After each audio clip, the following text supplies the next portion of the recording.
You are listening to Realign Your Life podcast, where I discuss with you strategies on how to realign your life and move towards the direction you always want to. I am Vivian, the host of this podcast, and every week I will bring value on how to improve and realign your life either through a guest or my thoughts. I can't wait to share what we have this week. It's time to realign your life.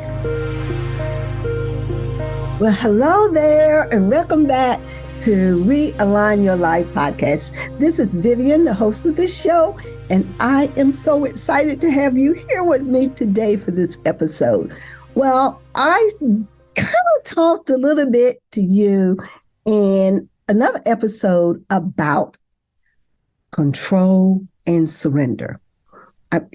You know how I get stuck on things sometimes. So today I wanted to continue that conversation because a couple other thoughts came to me that I didn't get to share with you before. So today's episode, I would title that, if I had to give it a title, because I like this dance theme, the dance of control and surrender, navigating life's realignment. And of course, to me, life is a delicate dance. It's a rhythmic interplay between control and surrender. I find we often find, for me, myself, seeking to steer the course of my life. I want to be in control, shaping the destinies and shaping my destiny with precision and intention. Yet, I have found there are times that I've had to relinquish my grip and allow just the simple currents of existence to carry me forward. So, I want to share with you some of the wisdom that I have found in balancing control and surrender. And once again, this is a dance between steering my and our lives while also embracing the mysteries of the unknown. Yeah. So,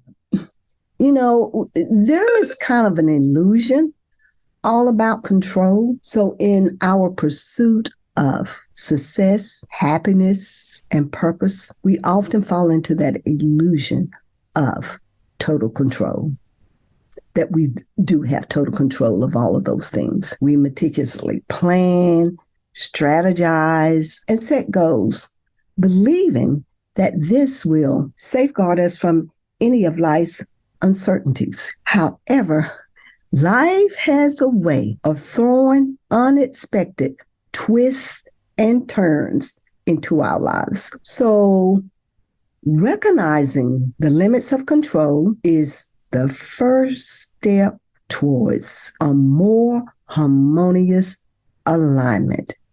Yeah. So what about embracing surrender?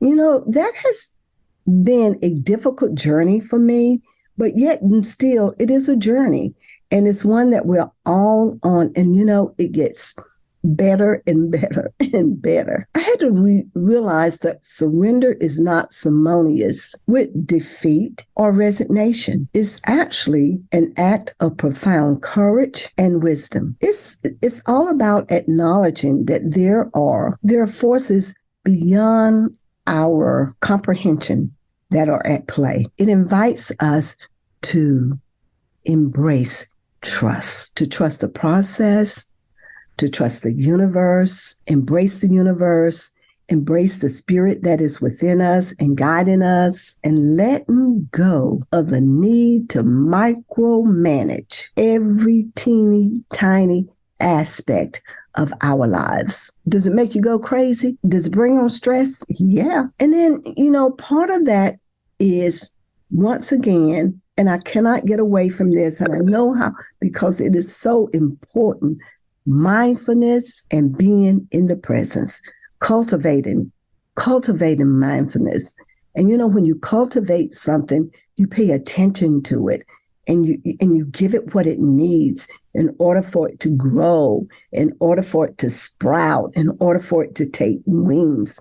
So you cultivate mindfulness and purpose, and purpose and being in the present. It's the cornerstone of finding equilibrium between control and surrender. It's about being fully present in every moment. If you didn't listen to the episode with Rosia Garcia on mindfulness and the art that Pilates plays in that, I would encourage you to go back and listen to that episode. It is really great about practicing being in the present, being in the very moment. When we practice mindfulness, it teaches us how to discern when to act and when to yield. Through mindfulness, we become attuned to our inner wisdom, that intuition thing, discerning those subtle cues that come to us and guide us toward our aligned path. And then and I talked about this before, letting go of attachments.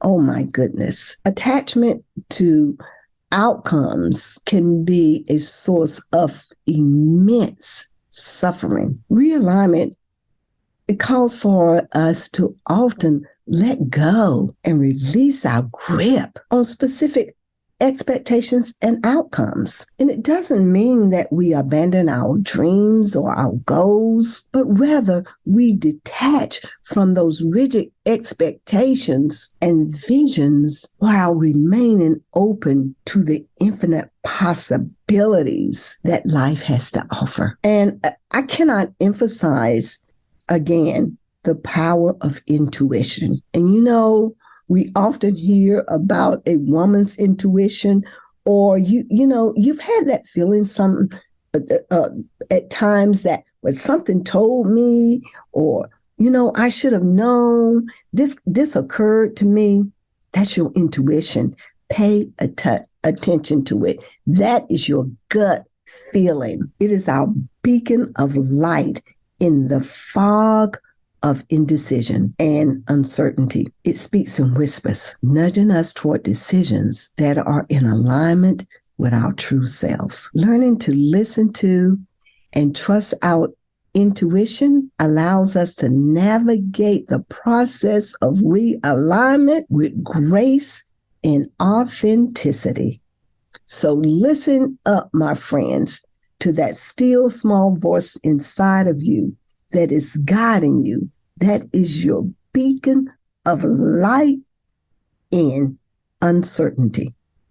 Okay? Finding balance in action, and again, that stillness. Balance is key. Not too much of this and too little of that, or not enough of this and too much of that. There can be moments when assertive action is totally necessary, when we have to take the reins and forge straight ahead. Equally important are the times when we are told to be still. We are beckoned to stay still and not move, to not take any action at this moment. And those are times when those things will unfold in its own time and its own rhythm. Knowing when to act and when to be still is a skill that will serve us very, very well on this journey. And I am a witness. Embracing impermanence. Yeah, that's one thing that we can always count on life. Well, they say it's a couple of things. Dying, taxes, and change. Change is the only thing that is going to be constant in our lives. And we have to learn how to be adaptive to that. Realignment is not a one-time process. It's an ongoing journey. When we embrace the impermanence nature of existence, it frees us. It frees us from the burden of rigid plans, allowing us to just flow with the ever-changing process of life itself. Well, as we conclude this episode, my friends, I hope that you have been enlightened to the dance of change and surrender, and that you've gained valuable insights today. The dance of control and surrender is a profound act. It is a skill that requires both grace and skillfulness. And when we learn to balance these two forces, we unlock a profound sense of freedom and authenticity. Realignment becomes not a battle against the tides of life, but a graceful waltz with the universe. In surrendering, we find our truest power. In relinquishing control, we discover the path that was meant for us and us alone. Well, I do hope you have enjoyed this episode today and that you've been able to take away some nuggets for yourself. And if you found it useful for you, please make sure you share it with someone that you think and that you feel could use this information also. And in the meantime, I will see you next episode. And of course, as always, peace. I hope you enjoyed this episode. The best gift that you could give me is to share this podcast with family and friends. And don't forget to review it. That way, this podcast will grow organically. If you need to reach out to me, please check out my Facebook page, DM me there, or you can email me at godskow@gmail.com. We have upcoming Bible studies that we would love for you to join us in, or if there is a guest or someone that you would like to see me interview on this podcast, please let me know. We are here to work together to realign our lives. Until the next episode, take care, and I look forward to sharing more and more with you as we realign our lives. Peace until next week.